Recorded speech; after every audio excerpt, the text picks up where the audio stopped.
ختم ہو جاتی ہے۔ جی ہاں صحیح۔ اگلا جو سوال ہے ہمارے پاس وہ اسکن ڈیزیز کا ہے، اور کافی پرابلمز ہیں جو ٹھنڈے علاقے ہیں، جو ٹھنڈے ممالک ہیں جہاں پر سردی بہت زیادہ، ونٹر بہت شدید ہوتا ہے، اسکن پرابلمز وہاں پر زیادہ بچوں کے ساتھ عموماً ہوتی ہیں، تو اس کا کیا علاج ہے؟ کیونکہ اس میں ماں باپ بہت زیادہ سفر کرتے ہیں، بہت زیادہ پرابلم ہو جاتی ہے کہ بچوں کو سمجھانا مشکل ہے، اتنے چھوٹے بچے سمجھتے نہیں ہیں، وہ کھجاتے ہیں، اس سے بلیڈنگ ہوتی ہے، کافی پرابلمز ہوتی ہیں، اس بارے میں کیا کہیں گے؟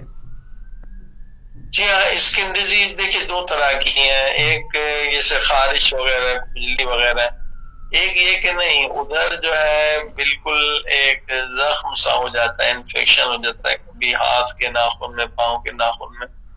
تو جہاں جو ہے اس طرح سے ہو کہ اسکن ڈیزیز میں ساتھ میں زخم کی کیفیت ہو، تو وہاں جامع امام رضا علیہ السلام کی دوائی شہد کے ساتھ لینی ہے سونے سے پہلے، جب تک وہ زخم اور وہ انفیکشن ختم نہ ہو جائے۔ اور اس کے ساتھ دوسری دوائی اہل بیت کی جو ہے وہ مرکب دس ہے۔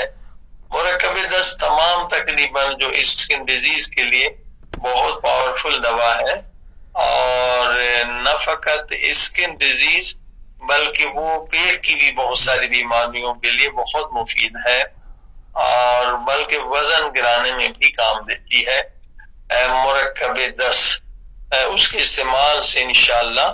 اور دوسرا طریقہ جو ہم پہلے بھی بتا چکے ہیں کہ لیمو کا پانی، آرگینک لیمو، کھال کے ساتھ اسے جب آپ نچوڑیں گے تو سفید رنگ ہونا چاہیے اس کا، کہ لیمو کی بہت سے چھوٹا لیمو، بڑا لیمو، یعنی پورا جو لیمو اسکن کے ساتھ ہے اس کو اگر گرینڈ کر لیں پورا ایک دم کچل جائے وہ۔ جی ہاں، ایک جو لیمو کو نچوڑا جاتا ہے اس کا پانی ہے، پانی جیسا رنگ ہوتا ہے۔ ٹھیک ہے۔ اگر کھال کے ساتھ بڑے لیمو کو آپ نچوڑیں تو اس کا رنگ دودھ جیسا، پانی جیسا نہیں ہوتا ہے، وہ جو دودھ کی طرح مائل ہوتا ہے، وہ بہت مفید ہے کہ ایک چھوٹا کپ اس میں بالٹی میں ملا کے اور 2-3 مرتبہ اس سے دن میں 2 مرتبہ بھی نہا لیں تو بہت اچھا ہے۔